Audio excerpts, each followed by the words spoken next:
What if I told you that the most famous Old Town in Poland isn't old at all? That the charming, centuries-old facades you see on every postcard are, in fact, younger than your grandparents? This isn't a trick. It's a secret hiding in plain sight. We travel to see the authentic past, but what happens when a nation's past is so brutally erased that they have to rebuild it from memory, from paintings, from sheer force of will? This journey isn't about ticking off tourist sites in Poland. It's about understanding a nation that refused to die, a country that literally rebuilt its soul brick by brick. We're going to peel back the layers of a story so profound it will change the way you see not just Poland, but the very idea of history itself. Are you ready to uncover the truth behind the fairy tale? Most visitors to Warsaw begin their journey in the Old Town Market Square. And why wouldn't you? It's magnificent. Cobblestone streets wind between colorful, gabled merchant houses. The royal castle stands as a proud testament to a bygone era of kings and queens. It feels ancient, steeped in the weight of 1,000 years. But this feeling, this entire experience, is a deliberate, magnificent illusion. In August 1944, the people of Warsaw rose up against their Nazi occupiers in a desperate, heroic bid for freedom. For 63 days, they fought with unimaginable courage. Their reward was a death sentence for their city. Following the uprising's failure, Hitler issued a direct order. Warsaw must be pacified, that is, razed to the ground. This wasn't the collateral damage of combat, it was a systematic, planned annihilation. German Verbrennungskommandos, burning detachments, and Sprengkommandos STAL demolition detachments went street by street, house by house, with flamethrowers and dynamite. They destroyed hospitals, libraries, and museums, targeting the very memory of the nation. Over 85% of the city was turned into a sea of rubble. The Old Town, the cultural heart of the nation for over 700 years, ceased to exist.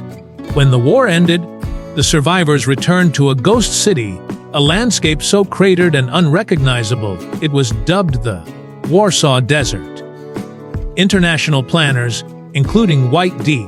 Eisenhower, visited and declared the city dead. The logical, practical choice was to abandon the ruins and move the capital. But the Poles, in an act of collective, almost insane defiance, refused. They would not let their enemy have the final victory. They decided to resurrect their history. The monumental task fell to the Biuro Odbudowy Stolicy, or the Capital Reconstruction Office. This wasn't just an architectural project, it was a national crusade. Architects and artisans became detectives. They scoured archives for pre-war photographs and student architectural drawings. But their most crucial and poetic blueprint was a series of incredibly detailed 18th century paintings by the Italian artist Bernardo Bellato, the nephew of the more famous Canaletto. His canvases, intended as artistic records for the Polish king, became the literal guide to resurrecting the city's spirit. This process was fraught with debate. Should they build a new, modern, socialist city on the ruins? Or should they attempt the impossible and recreate the past? The historicists won. They argued that recreating the old town was essential for the nation's psychological healing. So, a city rose from its own ashes. They even established a system to sift through the millions of tons of rubble, salvaging every usable brick, every piece of wrought iron, every decorative stone fragment. These salvaged pieces, the literal DNA of the martyred city, were carefully embedded into the new structures. It was a conscious effort to ensure that the new Warsaw was born directly from the old. So when you walk through Warsaw's Old Town, you are not walking through a relic of the 13th century. You are walking through a monument of the 20th century. In 1980, UNESCO did something unprecedented. It placed Warsaw's Old Town on the World Heritage List. Not for the authenticity of its bricks, but for the authenticity of its reconstruction. A symbol of willful resistance and rebirth. It forces us to ask a profound question: is history what was, or is it what we refuse to let go of? Warsaw's answer is etched into every single one of its old, new stones. If Warsaw is a story of resurrection, a 3-hour train ride south takes you to its sister city, Krakow, a place that tells a far more complicated story of survival. And survival, we soon discover, comes at a haunting price. The original transcript mentions Krakow's beautiful medieval market square, the largest in Europe, as a key attraction. Unlike Warsaw, this one is hauntingly, breathtakingly authentic. It was never destroyed. But the question we must ask is not what we are seeing, but why it was allowed to survive. During the Second World War, while Warsaw was being obliterated for its defiance, Krakow was chosen by the Nazis to be the capital of the so-called general government, the administrative center of occupied Poland. It was preserved not out of mercy, but for its utility to the oppressors. Its historic buildings became the headquarters for men who orchestrated some of history's greatest crimes. The magnificent Wall Castle, the sacred seat of Polish kings for centuries, became the residence of the Nazi governor, Hans Frank, a man known as the Butcher of Poland. Imagine the psychological horror for the Poles, their most revered national symbol, occupied by their most hated enemy, who held lavish parties there while planning mass murder just outside its walls. The city's breathtaking beauty is therefore inseparable from its trauma. Every ancient street corner holds a dual history, one of Polish royalty and artistic flourishing, and another of occupation, fear, and collaboration. This is the paradox of Krakow.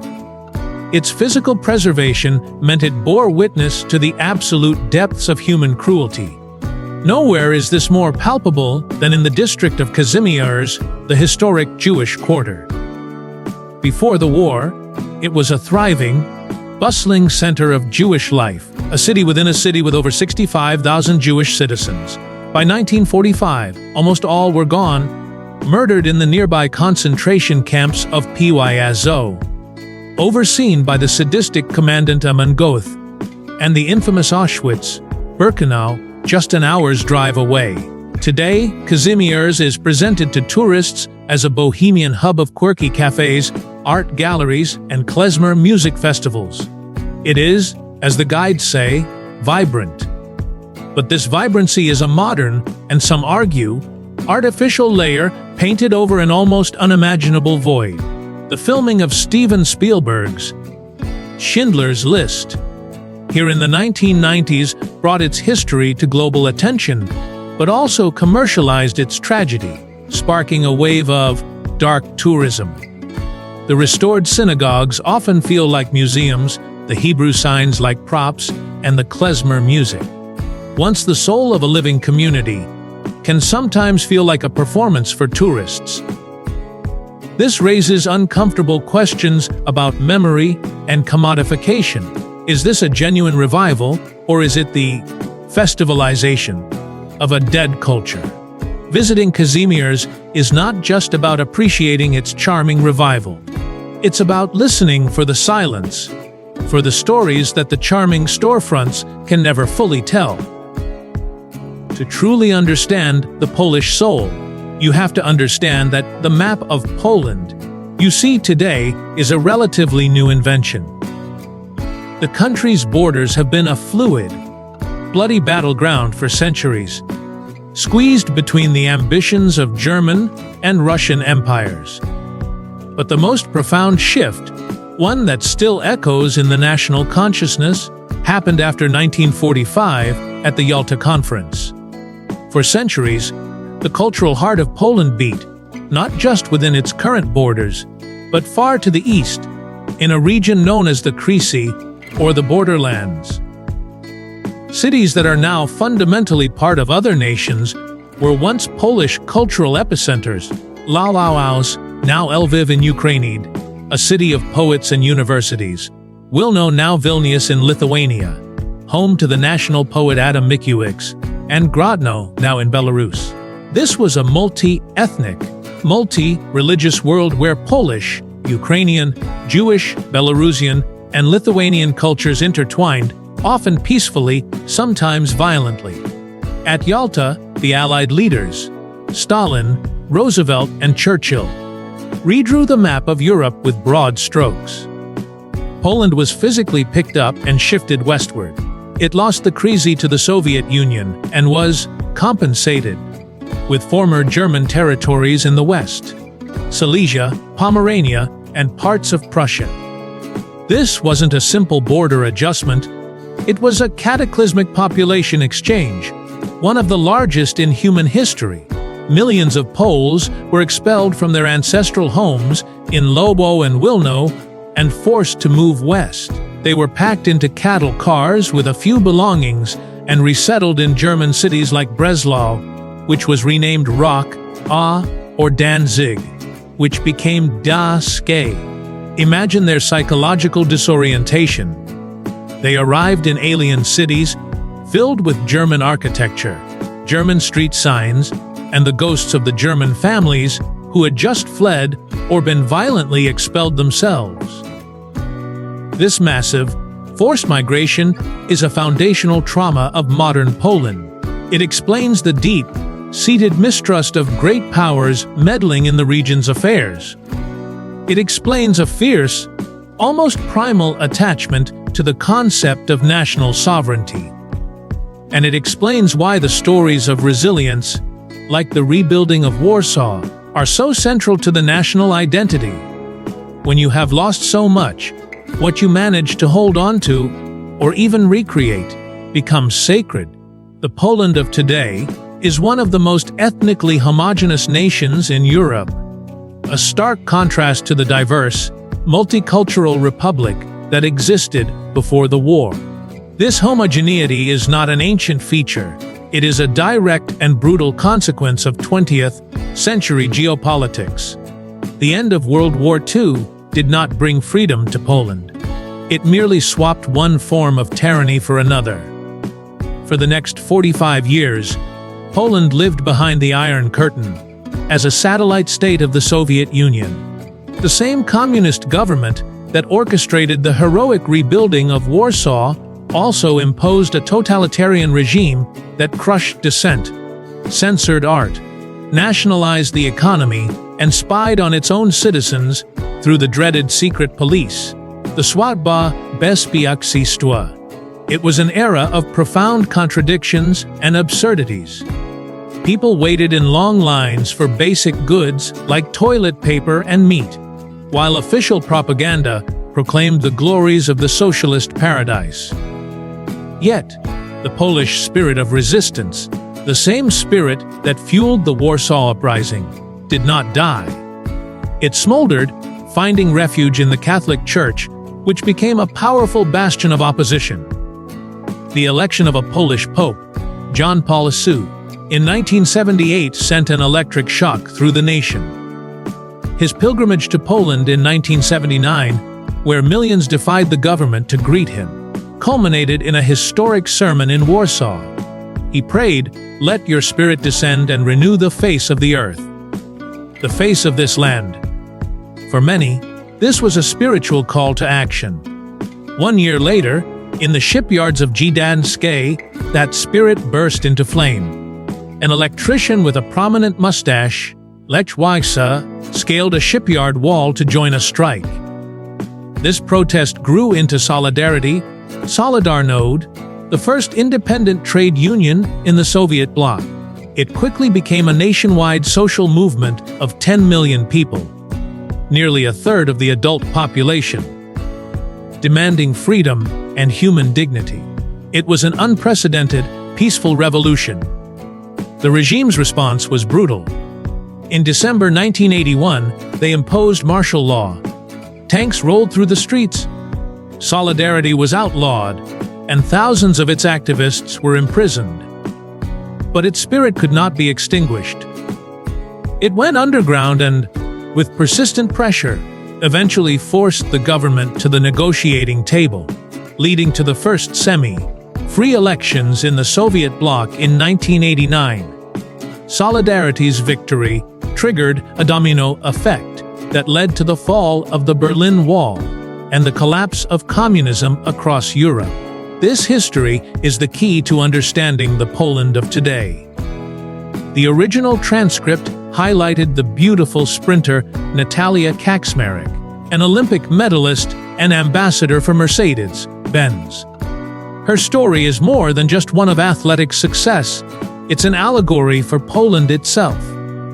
A woman born in the final years of communism, who would have had her career and travel dictated by the state, is now a global symbol of individual achievement and free market success. Her ability to build a personal brand and partner with Western companies represents the very freedoms her parents' generation fought and suffered for in the Solidarity movement. She is not just an athlete, she is the living embodiment of a nation that broke free from its iron cage.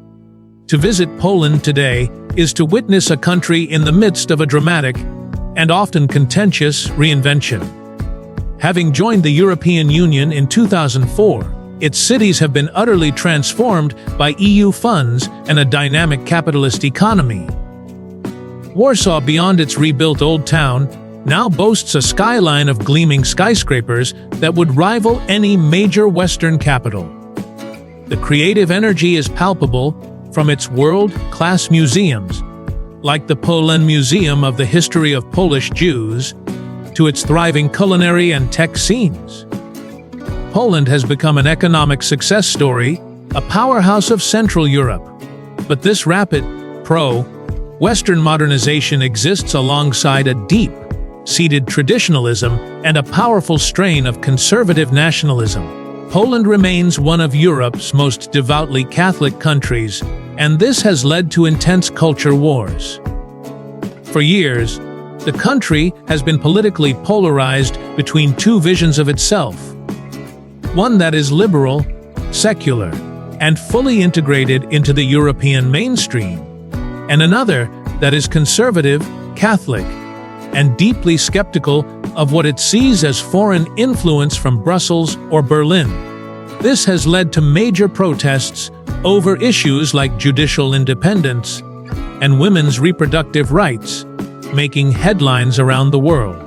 This tension is the defining feature of 21st century Poland.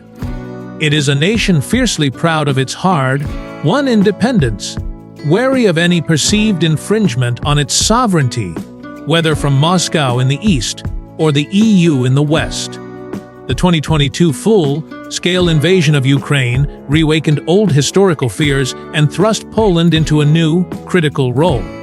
It has become a vital member of NATO and the primary logistical hub for military and humanitarian aid to its neighbor. It has also welcomed millions of Ukrainian refugees, a staggering act of solidarity rooted in a shared history of resistance against Russian imperialism.